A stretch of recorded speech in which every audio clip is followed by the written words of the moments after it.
What's going on, moviegoers? So if you're new to the channel, my name is Christian. Welcome to C-Roll Productions. Deadpool 3 is finally in the works over at Marvel Studios. Yes, Deadpool 3.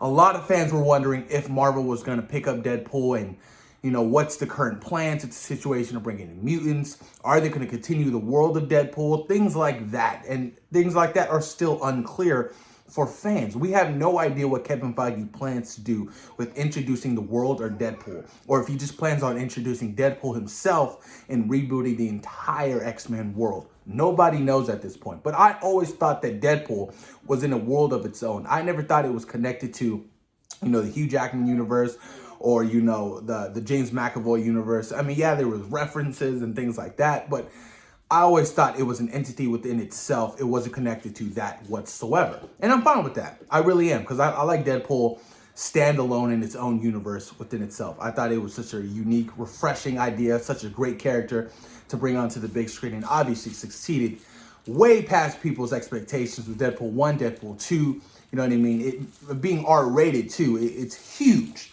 huge. But let me give you guys some of the updates for Deadpool 3. So Deadline shared in a report that Marvel Studios is tapping Wendy Molinox and her sister Lizzie Molinox, I think that's how you say their name, to write Deadpool 3 along with Ryan Reynolds. And Ryan Reynolds obviously will be returning to be the Mark with the mouth. Now, this is interesting to me. I want to know how much creative control Ryan Reynolds actually has for Deadpool 3. Because I feel like with the first two films, he had a huge amount. Obviously, with the second film, with was it Tim Miller, who was supposed to direct the film, him and Ryan Reynolds had creative differences, and obviously the studio took sides with Ryan Reynolds, and they hired David Finch to direct the second movie. And I still think the second movie was better than the first movie, but I really enjoyed both of the movies.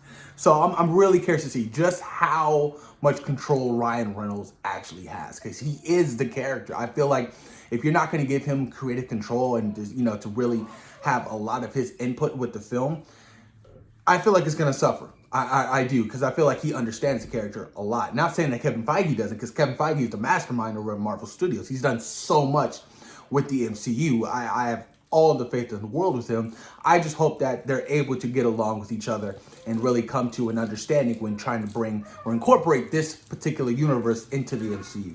It's going to be interesting to see what really happens with that. But Deadline also shared that Deadpool 3 will look to find a new director after the schedule of the previous film's director, David Leitch. I said David Finch. Sorry, David Leitch directed the second movie. David Leitch is filled through 2021. So, looking for a new director. I'm pretty sure there are plenty of directors out there who would love to helm Deadpool 3. Honestly, I'd even ask Ryan Reynolds to direct Deadpool 3. Why not? I don't think he's ever directed anything before, but that doesn't mean he can't direct himself. I feel like Ryan Reynolds would be a fantastic person to direct and star in this movie. And I know it's a lot to direct and star in one movie, even produce, because he does produce these films as well.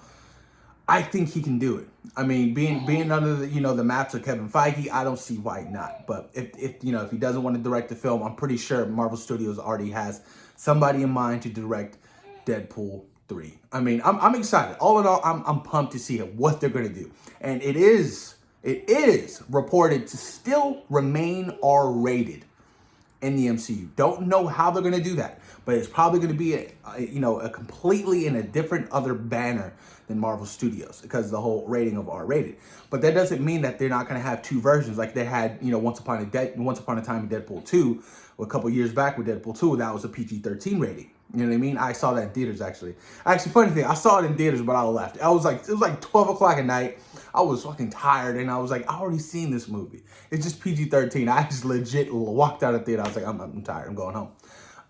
But even if they decide to do a version of R-rated and a version of PG-13, it still could work. And I'm not saying that Deadpool being R-rated won't work in the MCU, because it still can. You can have his standalone movies be R-rated, but when he's incorporated into the much bigger picture, you can kind of dumb him down to be a PG-13 Deadpool, and it could work. But all in all, you guys, like I said, I'm excited to see where they're going to take this character, and, to see Ryan Reynolds interact with multiple MCU characters. I'm really pumped to see. I mean, with Spider-Man, you know what I mean? Unfortunately, we don't get to see him interact with like Cap or Iron Man, But, you know, in the much bigger picture, I'm excited to see him interact with a mass world of within the MCU. That's going to be really excited to see. But post your comments down below. Let me know what you guys think about Deadpool 3 officially being in the works. Please post your comments down below, and thank you for taking time today to watch the Zero Productions. Peace. We out.